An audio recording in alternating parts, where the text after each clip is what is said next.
ನಮಸ್ಕಾರ. ನ್ಯೂಸ್ 26ಗೆ ಸ್ವಾಗತ. ನಮಸ್ತೆ ವೀಕ್ಷಕರೇ, ಮತ್ತೊಮ್ಮೆ ನಮ್ಮ ಕಾರ್ಯಕ್ರಮಕ್ಕೆ ತಮಗೆಲ್ಲ ಸ್ವಾಗತ, ಸುಸ್ವಾಗತ. ವೀಕ್ಷಕರೇ, ಇಡೀ ಜಗತ್ತೇ ಶ್ರೀರಾಮಮಯವಾಗಿದೆ. ಮಹಾಪ್ರಭು ಶ್ರೀರಾಮ ಇಡೀ ಮನುಕುಲಕ್ಕೆ ಆದರ್ಶಪ್ರಾಯನಾಗಿ ನಿಂತಿರೋದು ಯಾಕೆ? ಅವರ ಒಂದು ಜನ್ಮ ವೃತ್ತಾಂತವನ್ನು ನಾವು ನೋಡ್ತಾ ಹೋಗೋಣ. ನಿಜಕ್ಕೂ ಒಂದು ಕುತೂಹಲಕಾರಿಯಾದ ಒಂದು ಸಂಗತಿ ಈ ಶ್ರೀರಾಮಚಂದ್ರನ ಜನ್ಮ ವೃತ್ತಾಂತದಲ್ಲಿ ನಮಗೆ ಕಂಡುಬರುತ್ತೆ ವೀಕ್ಷಕರೇ. ಇನ್ನು ಯಾರೋ ನಮ್ಮ ಚಾನಲ್ ಸಬ್ಸ್ಕ್ರೈಬ್ ಮಾಡಿಲ್ಲ, ಪ್ರತಿಯೊಬ್ಬರು ಸಬ್ಸ್ಕ್ರೈಬ್ ಮಾಡ್ಕೊಳ್ಳಿ. ಬನ್ನಿ ಈ ಕಾರ್ಯಕ್ರಮ ನೋಡೋಣ. ಹಾಗೆ ಈ ಕಾರ್ಯಕ್ರಮವನ್ನು ಅನೇಕ ಜನಕ್ಕೆ ನೀವು ಶೇರ್ ಮಾಡಿ. ಯಾಕಂತ ಹೇಳಿದ್ರೆ ಇಂದಿನ ಕಾಲದ ಮಕ್ಕಳಿಗೆ ರಾಮಾಯಣದ ಒಂದು ಜನ್ಮ ವೃತ್ತಾಂತ ಅಷ್ಟು ಗೊತ್ತಿರೋದಿಲ್ಲ ವೀಕ್ಷಕರೇ. ರಾಮಾಯಣದ ಒಂದು ಬಾಲಕಾಂಡದಲ್ಲಿ ಈ ರಾಮನ ಬಗ್ಗೆ, ರಾಮನ ಜನ್ಮ ವೃತ್ತಾಂತದ ಬಗ್ಗೆ ನಮಗೆ ತಿಳಿಸ್ಕೊಟ್ಟಿದ್ದಾರೆ. ಅದನ್ನು ನಾವು ನೋಡ್ತಾ ಹೋಗೋಣ. ರಾಮನೂರು ಅಯೋಧ್ಯ ನಗರ ಇವತ್ತು ಇಡೀ ಪ್ರಪಂಚದ ಕೇಂದ್ರ ಬಿಂದುವಾಗಿದೆ. ಶ್ರೀರಾಮಚಂದ್ರನ ಒಂದು ಆಕರ್ಷಣ ಶಕ್ತಿ ಇಡೀ ಪ್ರಪಂಚಕ್ಕೆ ಮುಟ್ಟಿದೆ. ಇಡೀ ಪ್ರಪಂಚದಿಂದ ಎಲ್ಲ ಜನರು, ಎಲ್ಲ ನಾಯಕರು, ಘಟಾನುಘಟಿಗಳು ಅಯೋಧ್ಯೆ ಕಡೆಯ ಮುಖ ಮಾಡ್ತಾ ಇದ್ದಾರೆ. ಇದು ಶ್ರೀ ನಮ್ಮ ನೆಚ್ಚಿನ ಪ್ರಧಾನಿಯಾದಂತಹ ಶ್ರೀಮಾನ್ಯ ಶ್ರೀ ನರೇಂದ್ರ ಮೋದಿ ಅವರಿಂದಲೇ ಸಾಧ್ಯ ಆಗಿದ್ದು ಅನ್ನೋದು ನಿಜಕ್ಕೂ ಒಂದು ರೀತಿಯಾದ ಒಂದು ಹೆಮ್ಮೆಯ ವಿಚಾರ ವೀಕ್ಷಕರೇ. ಬನ್ನಿ ಈ ಒಂದು ದಶರಥ ಮಹಾರಾಜರು ಹಾಗೆ ರಾಮನ ಒಂದು ಜನ್ಮ ವೃತ್ತಾಂತವನ್ನು ನಾವು ನೋಡ್ತಾ ಹೋಗೋಣ. ಈ ಅಯೋಧ್ಯೆ ನಗರಿ ಮನು ಹಾಗೆ ಇಕ್ಷ್ವಾಕು ರಾಜರಿಂದ ಸ್ಥಾಪಿಸಲ್ಪಟ್ಟಂತಹ ಈ ಅಯೋಧ್ಯೆ ನಗರ. ಇಕ್ಷ್ವಾಕು ರಾಜವಂಶಸ್ಥರು ಸುಮಾರು 7,000 ವರ್ಷಗಳವರೆಗೆ ಅಯೋಧ್ಯೆ ನಗರವನ್ನು ಆಳ್ತಾರೆ. 79ನೆಯ ರಾಜನಾಗಿ ದಶರಥ ಮಹಾರಾಜರು ಈ ಅಯೋಧ್ಯೆ ನಗರವನ್ನು ಆಡಳಿತವನ್ನು ನಡೆಸ್ತಾರೆ. ದಶರಥ ಮಹಾರಾಜರ ಕೈಗೆ ಅಯೋಧ್ಯೆ ನಗರವು ಬಂದಾಗ ಅನೇಕ ಅಭಿವೃದ್ಧಿ ಕಾರ್ಯಗಳು ಜರುಗುತ್ತೆ. ಹಾಗೆ ಈ ಅಯೋಧ್ಯೆ ನಗರಿಯ ಒಂದು ವಿಸ್ತೀರ್ಣ ಹೇಗಿತ್ತು ಅನ್ನೋದಾದರೆ, ಈ ಅಯೋಧ್ಯೆ ನಗರಿಯ ವಿಸ್ತೀರ್ಣ 96 ಮೈಲಿಯ ಉದ್ದ ಇತ್ತು, ಹಾಗೆ 24 ಮೈಲಿಯ ಅಗಲ ಇತ್ತು. ಇಷ್ಟು ವಿಸ್ತೀರ್ಣದ ಈ ಅಯೋಧ್ಯೆ ನಗರಿ ಬಹಳ ವಿಜೃಂಭಣೆಯಿಂದ ಆಗಿನ ಕಾಲಕ್ಕೆ ಬಹಳ ಶ್ರೀಮಂತವಾಗಿ, ಯಾವುದೇ ಒಂದು ಕಷ್ಟ ಕಾರ್ಪಣ್ಯ ನೋಡಿದಂತಹ ಜನ ಅಲ್ಲಿ ವಾಸವನ್ನು ಮಾಡ್ತಾ ಇದ್ರು. ಅಂತಹ ಒಂದು ಅಯೋಧ್ಯೆ ನಗರ ದಶರಥ ಮಹಾರಾಜರಿಂದ ಸಾಕಷ್ಟು ಪ್ರಸಿದ್ಧಿಯನ್ನು ಪಡ್ಕೊಳ್ಳುತ್ತೆ ವೀಕ್ಷಕರೇ. ಆದರೆ ಇಲ್ಲಿ ದಶರಥ ಮಹಾರಾಜರಿಗೆ ಸಂತಾನ ಪ್ರಾಪ್ತಿ ಇರೋದಿಲ್ಲ. ಆ ಕೊರಗು ಎಲ್ರಿಗೂ ಇರುತ್ತೆ.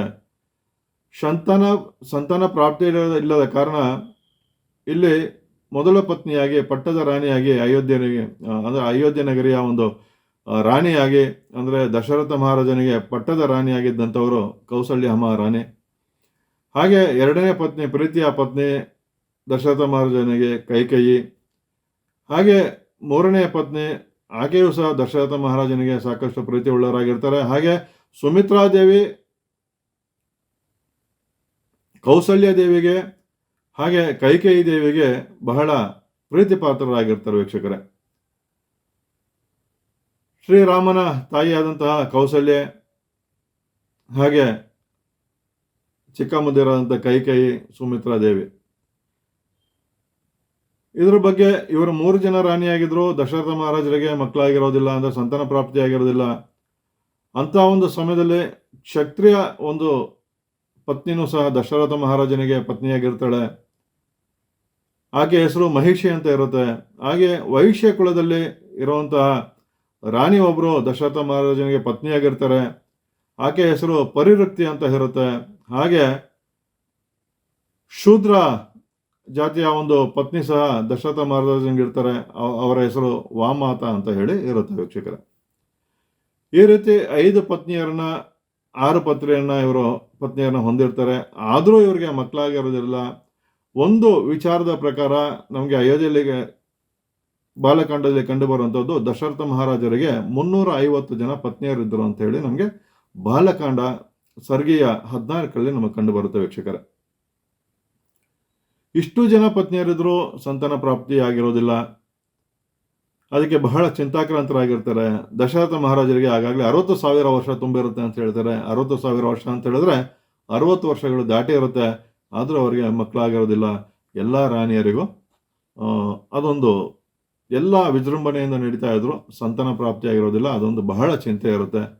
ಅಂತ ಒಂದು ಸಮಯದಲ್ಲಿ ಋಷ್ಯಶೃಂಗ ಅನ್ನೋ ಒಂದು ಋಷಿ ಮುನಿಗಳ ಬಳಿ ದಶರಥ ಮಹಾರಾಜರು ಹೋದಾಗ ಈ ಥರ ಸಂತಾನ ಪ್ರಾಪ್ತಿ ಆಗಿಲ್ಲ ಅಂತ ಹೇಳ್ತಾರೆ. ಅಂತ ಒಂದು ಸಮಯದಲ್ಲಿ ಆ ಋಷಿಶೃಂಗ ಋಷಿಯವರು ಒಂದು ಯಜ್ಞವನ್ನು ಮಾಡೋಕ್ಕೆ ಹೇಳ್ತಾರೆ.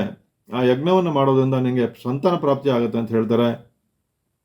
ಆ ಯಜ್ಞದ ಹೆಸರು ಮಹಾಋತು ಅಶ್ವಮೇಧ ಯಾಗ ಅಂತ. ಈ ಮಹಾಋತು ಅಶ್ವಮೇಧ ಯಾಗವನ್ನು ಮಾಡೋದ್ರಿಂದ ಖಂಡಿತ ನಿಮಗೆ ಸಂತಾನ ಪ್ರಾಪ್ತಿ ಆಗುತ್ತೆ ಅಂತ ಹೇಳಿ ಗೊತ್ತಾಗುತ್ತೆ.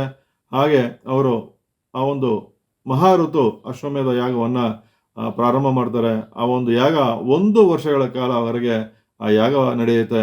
ಆ ಯಾಗದ ಅಂತ್ಯದಲ್ಲಿ ಒಂದು ಪಾಯಸವನ್ನು ಪ್ರಸಾದವಾಗಿ ಮಾಡ್ತಾರೆ.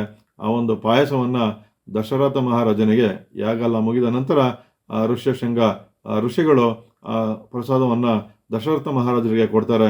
ದಶರಥ ಮಹಾರಾಜರು ಆ ಪ್ರಸಾದವನ್ನು ಕೌಸಲ್ಯಾದೇವಿ, ಪಟ್ಟದ ರಾಣಿಯಾದಂತಹ ಕೌಸಲ್ಯಾದೇವಿ, ಅಂದರೆ ಶ್ರೀರಾಮಚಂದ್ರನ ತಾಯಿಯಾದಂಥ ಕೌಸಲ್ಯಾದೇವಿ ಹಾಗೆ ಕೈಕೇಯಿಯ ಇಬ್ಬರಿಗೆ ಆ ಪಾಯಸವನ್ನು ಕೊಡ್ತಾರೆ. ಆದರೆ ಕೈಕೇಯಿ ಹಾಗೂ ಕೌಸಲ್ಯಾದೇವಿ ಇಬ್ಬರು ಸುಮಿತ್ರಾದೇವಿ ಇವರಿಬ್ಬರಿಗೂ ಪ್ರೀತಿಪಾತ್ರರಾಗಿರ್ತಾರೆ.